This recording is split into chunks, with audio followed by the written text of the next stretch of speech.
Hello hi friends good morning जय जगन्नाथ केमती अच्छे आपण मैंने मु बहुत भलरे अच्छी आशा करुँचे आपण मैंने समस्ते भी बहुत ही भलरे थे।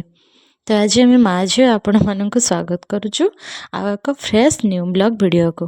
तो सकाळ जो शीतुआ माने ठंडा ठंडा लगुच ना तो मो झील बहुत बेणुस उठी पड़ू तार निद फिद कि ना सी बहुत सका उठी जाऊँ उठिकी खाई पी तार पूरा रेडी सी आपण मानक कौन गोटे फ्लाइंग किस दौची आउ कौन तार कही होची आपण मानक आपण मैंने कथा बुझीपारे से मुझे म्यूट कर देकी मो वॉइसटा ऐड करी जहाँ भी हो आज ब्लॉग वीडियो एक पूरा इंटरेस्टिंग हबार अच्छी आपण मैंने शेष पर्यंत निश्चित देखिए आशा रखुची।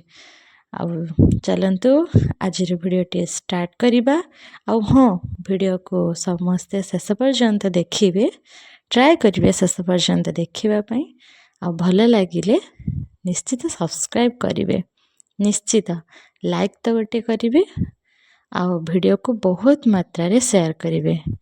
मुझे आपण मानक कहूँ वीडियो को देखंतु आ लाइक शेयर सब्सक्राइब निश्चित करेंगे ता कथा को आपण मैंने निश्चित रखिए। तो आज सकाळे मु माने पकुड़ी बनै देथिले खाइबा पई तो से पकुड़ी रु ना किछि बड़ी थिला माने पियाज पकुड़ी तो ता बड़ी थिला मु कहली ताकू काहे कि क्षति करिवे जेहेतु आज मंगलवार थिला तो मु भाबिली ताकू गोटे तरकारी बनै देबी खट्टा तरकारी ते तो से जो छंका हितला से तेलटा टिके बड़ी थिला तो से तेल रे टिके पंच फुटण मु पके देकी आ दुईटा आमर कौन तेजपत्र पकई देकी से अदा रसुण पियाज तार मसला बटा पकई देकी गोटे पेस्ट बढ़िया भाव में बनईदेली।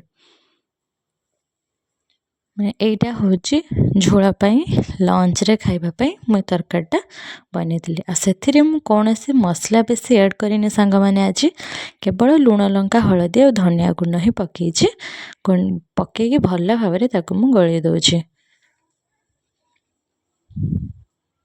चुली रे ही रांधुची टे तरतर अच्छी टे काम थिला तो से मु जल्दी जल्दी रोषे करुची।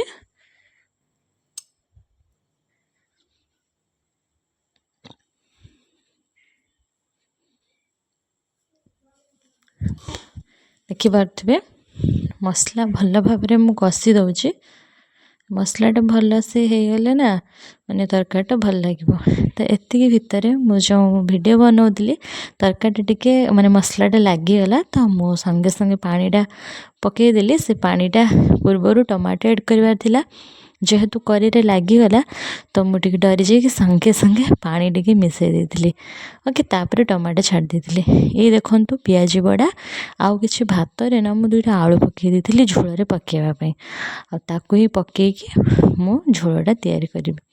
ये थिला से बड़ा तो ये मसला भल भाव में हवापाई टमाटो जेहेतु कंचा टमाटोटा पकई ना से भल भाव में सीझापी टे टाइम लगे तो से भल भाव में कुसुण साहाଯ୍य टे गलई दूसरी भल भाव में मसलाटा जमी हो कंचा न रहा आ जो भात रे दुईटा आलू पकई तो ताकू मु माने काटिबा समय पाइलेनी सांग माने तो सेमिति छोट छोट पीस कर देछि तो चोपा न छड़ेकी चोपाटा छड़े भी होता कि टिके मीठा लगे से जेहेतुटा खटा तरकारीटा बनईबी तो ता आलूर चोपा मन छड़ेकी डायरेक्ट सेमती छोट छोट पीस करिकी मुझे माने से मसला रे ही पकई दूची आबे से मु आवश्यक मुताबिक टे पानी देदेवी जी आम फैमिली मेम्बर अनुसार मु पानी दे दूची पानीटा भल भाव में फुटीगला मुझे दुईटा इंटरेस्टिंग जिनस ऐड करुचे सेटा हूँ आंबुल देखिए तरकारीटा केमती चटपटा लगे बहुत सुंदर लगे गरम भात तो पूरा आज उड़ीब।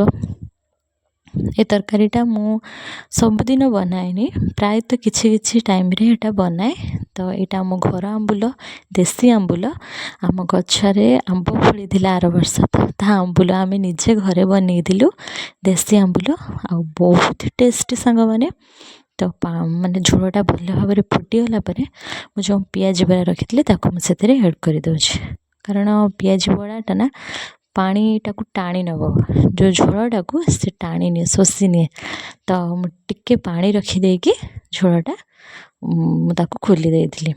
ପୁରା ସାଙ୍ଗମାନେ ତରକାରୀଟା ଏତେ ଇଣ୍ଟରେଷ୍ଟିଂ ହେଇଥିଲା, ମାନେ ବିଲିଭ୍ କରିବେନି। ଆପଣ ଥରେ ନିଶ୍ଚିତ ଟ୍ରାଏ କରନ୍ତୁ, ଦେଖିବେ ବହୁତ ଭଲ ଲାଗିବ। ଦେଶୀ ଖାଇବା, ଦେଶୀ ଆଇଟମ୍ ବହୁତ ଭଲ ଲାଗିବ। ତ ସାଙ୍ଗମାନେ ଏଇଟା ଥିଲା ଆଇଟମ୍।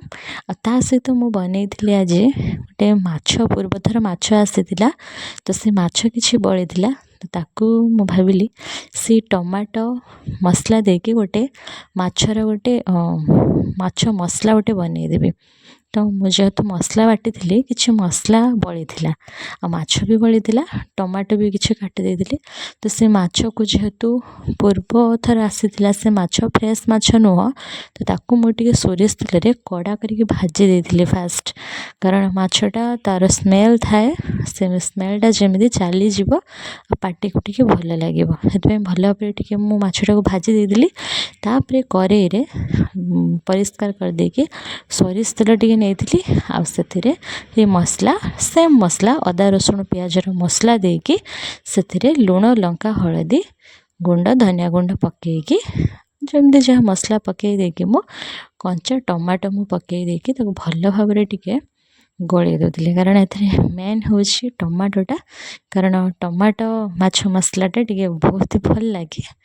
ଆଉ ମୁଁ ଟିକେ ଟମାଟୋଟାକୁ ଭଲ ଭାବରେ ଗୋଳେଇ ଦେଉଛି। କଞ୍ଚା ଟମାଟୋ ଟିକେ ସିଝିଗଲା ପରେ ମୁଁ ମାଛକୁ ସେଥିରେ ଆଡ଼୍ କରିଦେବି ହାଲକା ପାଣି ଦେଇକି, ଟିକେ ଭଲ ଲାଗିବ। ଆଜି ସାଙ୍ଗମାନେ ବେଶୀ ମସଲା ମସଲି ନାହିଁ, କାରଣ ଏକରେ ତ ମସଲା ମୁଁ ଆଡ଼୍ କରିବା ମାନେ ହେଇଥାନ୍ତା, ବଟ୍ ମସଲା ମାର୍କେଟିଂ ସରିଯାଇଛି ଯେହେତୁ ମସଲା ମୋ ପାଖରେ, ତ ମାର୍କେଟିଂ ହେଇନାହିଁ ମସଲା କି ଗ୍ରୋସରୀ ପାଇଁ, ତ ସେଥିପାଇଁ ମୁଁ ଏମିତି ହିଁ ଆଜି ଚଳେଇ ଦେଇଥିଲି। ତ ଆପଣମାନେ କିଛି ମାନେ ବ୍ୟାଡ଼୍ କମେଣ୍ଟ ଦେବେନି, ଆଉ ଆଇ ହୋପ୍, ଭାବୁଛି କି ଆପଣ କିଛି ବ୍ୟାଡ଼୍ କମେଣ୍ଟ ଦେବେନି। ତ ନର୍ମାଲି ସାଙ୍ଗମାନେ ୱିଦାଉଟ୍ ମସଲା ମସଲିରେ ମାନେ ତରକାରୀଟା ବହୁତ ହି ଟେଷ୍ଟ ହେଇଥିଲା। ଏକରେ ତ ମାଛ, ଦୁଇରେ ଏଇଟା ହେଉଛି ସମୁଦ୍ରୀ ମାଛ, ଖରାପ ହେବାର ନାହିଁ। 2-3 ଦିନ ତ ମାନେ ଫ୍ରିଜ୍ରେ ରହିଲେ ରହିଯିବ। ତ ତାକୁ ମୁଁ ଚୁଲିରେ ଯେହେତୁ ରାନ୍ଧୁଛି, ବହୁତ ଭଲ ହେଇଥିଲା ଆଉ ବହୁତ ହି ଭଲ ଲାଗୁଥିଲା ସାଙ୍ଗମାନେ। ତ ତାପରେ ମୁଁ ତରକାରୀ ହେଇଯାଇଥିଲା, ତାପରେ ବୋଉ ଭଣ୍ଡା ଗୋଟେ ପତୁଆ ବନେଇ ଦେଇଥିଲେ, ଯାହାର ଭିଡ଼ିଓ କରିବା ମୁଁ ଭୁଲି ଯାଇଛି। ଏଇଟା ଥିଲା ଆଜିର ଲଞ୍ଚ। ତ ଏଇ ଯେଉଁ ସାଙ୍ଗମାନେ ଆଜିର ମେନ୍ ଇଣ୍ଟରେଷ୍ଟିଂ ଟପିକ୍ ହେଉଛି ଏଇଟା ହେଉଛି ଆକ୍ଚୁଆଲି ସାଙ୍ଗମାନେ, ଏଇଟା ହେଉଛି ଚାଇନା ଜିନିଷ। ଏଇଟା ଗୋଟେ ଟଫି ଟାଇପ୍ର କ୍ୟାଣ୍ଡି ଆଉ ଚକୋଲେଟ୍ ଟାଇପ୍ର, କିନ୍ତୁ ଏଇ ଜିନିଷଟା ଆମେ ତ ଚାଇନା ଯାଇନୁ। ଏଟା ହଜବେଣ୍ଡଙ୍କ ଅଫିସ୍ର ତାଙ୍କ MD ସିଏ ଯାଇଥିଲେ ଚାଇନା, ତ ମୋ ଝିଅ ପାଇଁ ସିଏ ଏଟା ଦେଇ ପଠାଇଛନ୍ତି। ତ ସିଏ ଆଣିଥିଲେ ଚାଇନାରୁ, ମାନେ କିଣିକି ଆଣିଥିଲେ। ସେ ଯେହେତୁ ଯାଇଥିଲେ ତାଙ୍କ ଅଫିସିଆଲି କାମରେ, ତ ଝିଅ ପାଇଁ ସିଏ ଏଇଟା ଆଣିଥିଲେ। ତ ହଜବେଣ୍ଡ ଏଇଟା ମୋତେ ଦେଲେ କି ତମେ ଏଇଟା ଖାଅ।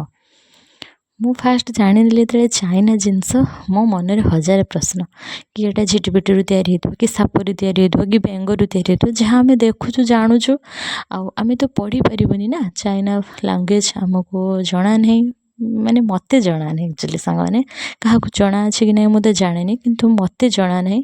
ତ ଯେହେତୁ ଏଇଟା ଚାଇନାରୁ ଆସିଛି, ମନ ଭିତରେ ହଜାରେ ପ୍ରଶ୍ନ।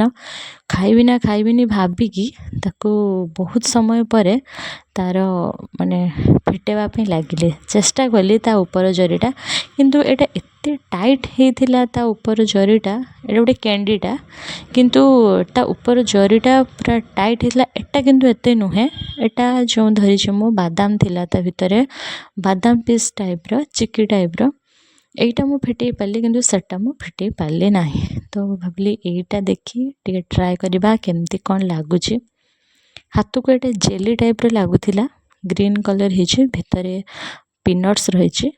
ଆଉ ମୁଁ ଭାବିଲି କି ଏଟା ବୋଧେ ଚିକି ଟାଇପ୍ର କିଛି, ପିନଟ୍ସ ଚିକି ଟାଇପ୍ର ଭଲ ଲାଗିବ।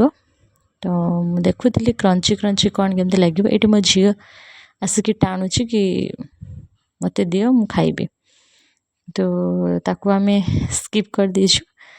ଇଏ ହେଉଛି ତାପରେ ମୁଁ କହିଲି ମୁଁ ଖାଇଦେବି ଦେଖି କେମିତି କ'ଣ ଲାଗୁଛି। ମୁଁ ଟିକେ ଏଇଠି ଟ୍ରାଏ କରିଥିଲି ସାଙ୍ଗମାନେ, ଏତେ ଖରାପ ଲାଗୁଥିଲା ବିଶ୍ୱାସ କରିବେନି।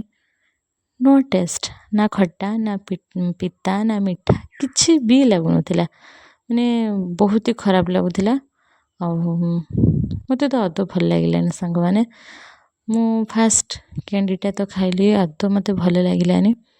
କିନ୍ତୁ ହଜବେଣ୍ଡ କହୁଥାନ୍ତି କି ତୁମେ ଭିଡ଼ିଓରେ କୁହ ବହୁତ ହି ଟେଷ୍ଟି ହେଇଛି, ବହୁତ ହି ଭଲ ଲାଗୁଛି। ମୁଁ କହିଲି କ'ଣ ପାଇଁ ମିଛରେ କହିବି।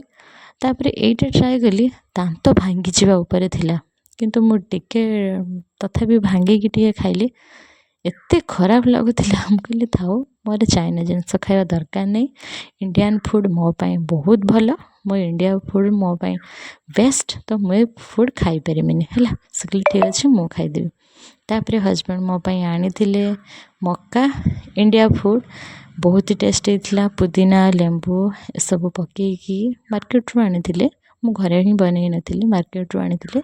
ତ ମୁଁ ତାକୁ ସମସ୍ତଙ୍କ ପାଇଁ ବାଢ଼ି ଦେଇଥିଲି, ସମସ୍ତେ ଖାଇବେ।